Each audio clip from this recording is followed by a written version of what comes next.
제 인생에 대해서 말씀드리자면 참 할 말이 많습니다. 팔자가 꼬여도 이렇게 꼬여도 되나 싶을 정도예요. 저는 40대 때 남편과 이혼을 했습니다. 요즘이야 뭐 이혼이 경악할 정도로 놀랄 일도 아니고 흉도 아니라고 말하는 분들이 있지만 제가 이혼할 적에는 주변에서 이혼을 하는 사람이 없어서 그런지 참 시선이 안 좋더라고요. 본인들 남편에게 상간녀가 생겼다 치면 다 저부터 의심하고 우리 딸한테는 이혼녀 자식이라고 수군거리고 정말 살기 싫었어요. 제가 살던 동네가 워낙 작은 곳이었고 사람들 자체도 보수적이어서 더 그랬던 것 같네요. 그래도 저는 그런 시선에도 불구하고 이혼을 후회하지는 않았어요. 남편이었던 그 인간은 정말 구제불능이었으니까요. 술, 도박, 여자 이 세 가지로 저를 너무 고통스럽게 했어요. 이런 인간이 뭐가 좋다고 결혼했는지 이혼은 후회 안 하지만 결혼만큼은 정말 후회가 되네요. 결국 남편은 다른 여자에게 붙어먹고 말았어요. 그 여자가 아내와 딸을 버릴 만큼 좋았나 보죠. 둘이 동네에서 팔짱 끼고 다니는 걸 본 이후로 정말 미련 없이 이혼 서류에 도장을 찍어줬네요. 첫 결혼에 학을 떼서 그런지 그 이후로는 두 번째 결혼이니 연애니 이런 생각이 전혀 안 들더라고요. 오히려 혼자 사는 게 편했어요.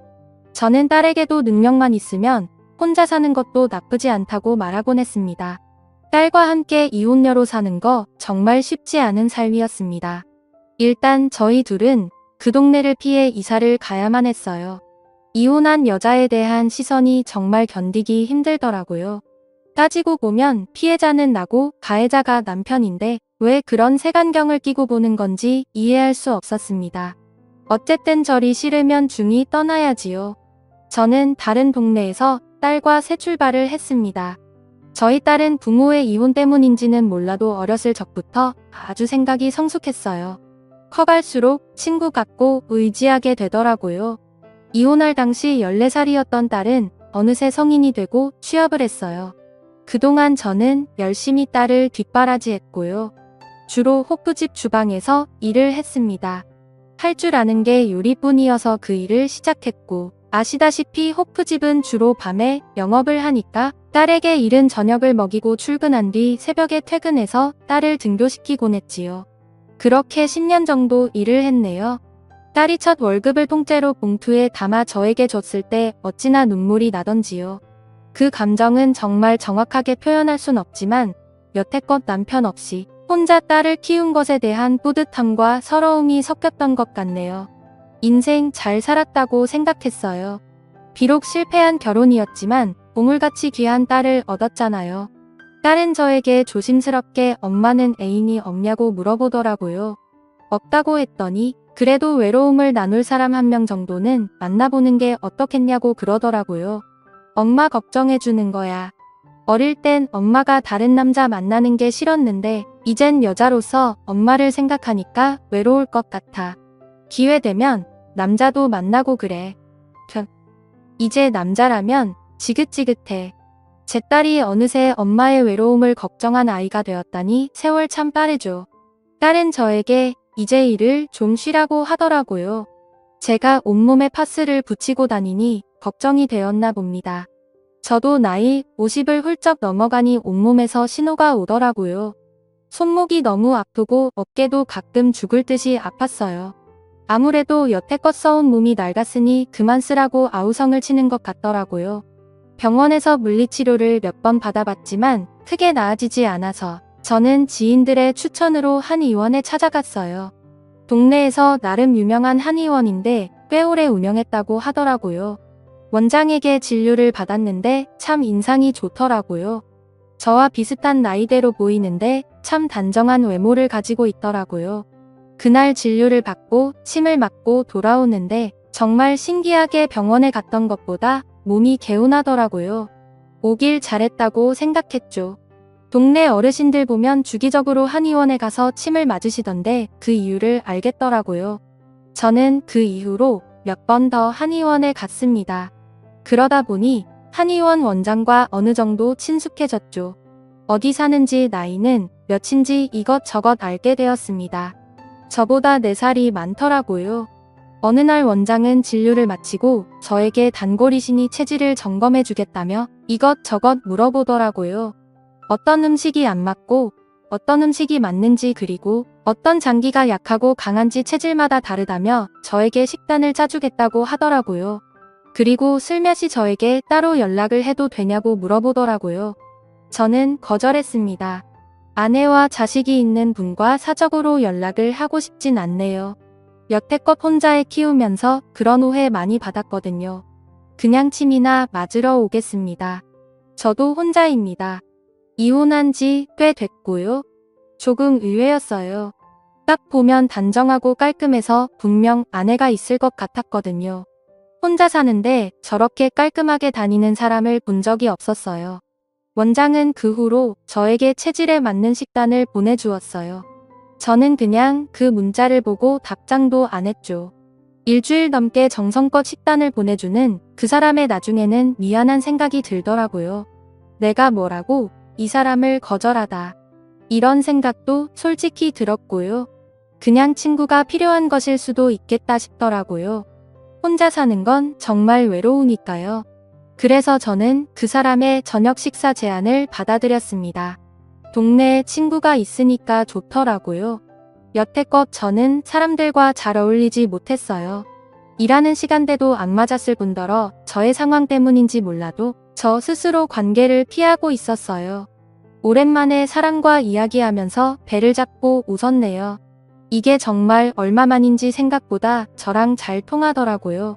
그리고 이혼을 했다는 공통점이 있으니까 서로를 잘 위로하게 되더라고요. 그 남자는 아내와 7년 전에 이혼을 했다고 하더라고요. 서로 간의 성격 차이라고 하대요. 하지만 이혼한 사람들은 알잖아요. 성격 차이라는 건 두루뭉실한 핑계일 뿐이라는 거예요. 분명 무슨 이유가 있을 것 같았지만 자세히 물어보진 않았어요. 어찌됐든 이런 좋은 사람과 왜 이혼을 했을까, 이런 의문은 들더라고요. 그 남자는 저의 전 남편과는 완전 상극이었어요. 술도 안 마시고 자상하고 계획적이고 그런 부분들을 보면서 이 남자에게 더욱 호감을 느꼈던 것 같아요. 사람 마음이라는 게 이렇게 쉽게 이끌려도 되나 싶을 정도였죠. 그렇게 친구처럼 쭉 만나다가 어느 날 딸에게 들키고 말았어요. 제가 전화하는 걸 딸이 듣고는 바로 애인 생겼냐고 묻더라고요. 저는 그냥 친구라는 식으로 대답했어요. 조금 민망하더라고요. 예전에 남자라면 지긋지긋하다고 큰 소리 쳤는데 말이죠. 딸은 진심으로 저를 축하해줬어요. 그리고 나중에 한번 소개시켜 달라고까지 하더라고요. 저는 그것까지는 좀 아닌 것 같아서 대충 둘러댔어요. 저희는 같은 동네에 살아서 거의 매일 만나다시피 했어요. 저는 어차피 진료를 받으러 한의원에 가야 했고, 가서 같이 점심을 먹거나 진료가 끝나면 같이 저녁을 먹거나 했어요. 그 사람 집에 한번 가봤는데 어찌나 깔끔하게 잘 해놓던지, 사실은 사람 집에 가기 전까지만 해도 이 사람이 아내가 있는데 나한테 거짓말을 했을 수도 있겠다 싶었는데 직접 집에 가보니 정말 혼자 살고 있더라고요. 빨래도 잘 정돈해놓고 청소기도 매일 민다고 하더라고요. 저보다 더 깔끔한 것 같더라고요. 그리고 저에게 요리를 해주는데 정말 기쁜 마음으로 받았습니다. 생전 처음 듣는 스페인 음식이라며 볶음밥 같은 걸 해주는데 맛있더라고요. 그걸 어디서 배웠냐고 물었더니 요새는 핸드폰으로 검색만 하면 다 나온다고 하더라고요. 평생 내가 직접 요리해서 먹기만 했어서 그런지 남이 요리를 정성껏 해주니까 감동이더라고요. 그것도 남자가요. 저는 이 남자의 섬세함에 점점 빠져들었어요. 한편으로는 살았더라고요. 이런 연애질을 50대 중반에 시작한 게 너무 아쉽고 청춘이 아까워서요. 그렇게 1년을 쭉 만났어요. 이제는 서로에 대해서 거의 다 안다는 생각이 들더라고요. 1년 정도 지나니까 정말 정이 많이 들었어요. 사실 사람을 만날 때 조심하고 만나는 편이라 저는 절대 이 남자에게 빠져들지 않을 거라고 생각했는데 저도 모르게 이 사람에게 질투도 하고 그러더라고요. 저도 제가 모르는 모습을 연애하면서 많이 발견했네요. 결국 저는 그 남자와 함께 제 딸을 만났습니다. 식사를 같이 하면서 이런저런 이야기를 나눴는데 딸이 그 사람을 정말 좋아했어요. 다행이었죠. 딸은 집에 돌아와서도 그 아저씨 좋은 사람 같으니까 계속 만나보라고 하더라고요. 드디어 엄마가 외롭지 않게 되어서 다행이라며 좋아하는 딸의 모습을 보니 저도 기분이 좋았습니다. 또한 아빠 없이 산 세월 원망도 많이 했을 텐데 구김살 하나 없이 잘 자라주어서 어찌나 고맙던지요. 그러던 어느 날이었어요. 제 생일날 그 남자는 저녁 식사로 좋은 식당을 예약해놨더라고요. 이게 무슨 일인가 싶었는데 저에게 진지하게 이야기를 하더라고요. 앞으로 인생을 함께하고 싶다고 합니다. 저는 그 말을 듣자마자 눈물을 흘렸네요. 그동안 제가 살아온 삶이 주마등처럼 머리 위로 스쳐 지나가더라고요. 이렇게 좋은 사람을 만나서 좋은 대접을 받는 게 꿈만 같았어요. 사실 여태껏 내 주제에 무슨 사랑이냐는 생각을 많이 했거든요. 하지만 그 남자를 만나고 나서부터 저는 충분히 사랑받을 수 있는 사람이라는 걸 깨닫게 되었어요. 그것만으로도 그 사람에게 너무 감사하더라고요. 그리고 그날 밤 저희는 그 남자 집에서 하룻밤을 함께 보내게 되었습니다. 사실 그 전까지는 그런 관계가 아니었죠. 저는 그 남자에게 푹 빠져버린 상태여서 그날 밤은 헤어지고 싶지 않더라고요. 저희는 서로 정말 애틋하게 바라봤습니다. 그런데 저는 그 남자의 모습을 보고 얼어붙어 버렸습니다. 그날이 바로 그 남자와의 처음이자 마지막 밤이었네요. 저는 그 남자가 바지를 내리는데 순간 저는 발목에 있는 무언가를 보고 말았습니다. 바로 전자발찌였어요. 그걸 실제로 본 건 처음이었어요. 평소에 시사 프로를 보면 전자발찌에 대해서 이야기를 많이 해서 익히 알고 있었어요. 제가 알기로는 전자발찌라는 건 성범죄자들이 차고 다니는 것이었어요. 그렇다면 내가 만났던 이 사람이 그런 전과가 있는 사람인가 싶더라고요. 머리가 복잡했어요. 저는 그걸 보고 표정이 굳은 채 가만히 앉아 있었어요. 남자는 저의 표정을 읽더니 다시 바지를 입고서는 제 옆에 앉더라고요. 많이 놀랐냐고 하더라고요. 그래서 제가 그럼 놀라지. 안 놀라냐고 뭐라 했어요. 어떻게 이걸 말을 안 할 수가 있냐면서요. 자기기 말 좀 들어달랍니다. 전자발찌를 차게 된 계기에 대해서 남자는 말을 해줬습니다. 들으면서 자연스럽게 아내와 이혼을 하게 된 이유도 듣게 되었지요. 남자는 전 부인을 성적으로 추행한 혐의로 전자발찌를 차게 된 것이라고 하더라고요. 그것도 한 번이 아니라 여러 번을 그랬다고 합니다. 남자 말로는 아내를 사랑했고 고의가 아니었다고 하는데 사실 전자발찌를 찰 정도면 혐의가 어느 정도 인정이 된 것 아닌가요? 저는 기가 막혔습니다. 그 이후로 전 아내가 살고 있는 동네에 접근을 할 수 없다고 합니다. 그러고 보니 이 남자가 여행을 잘 안 간다고 했던 말이 떠오르더라고요. 다 이유가 있었네요. 다른 범죄도 아니고 성범죄니까 더욱 혼란스러웠어요.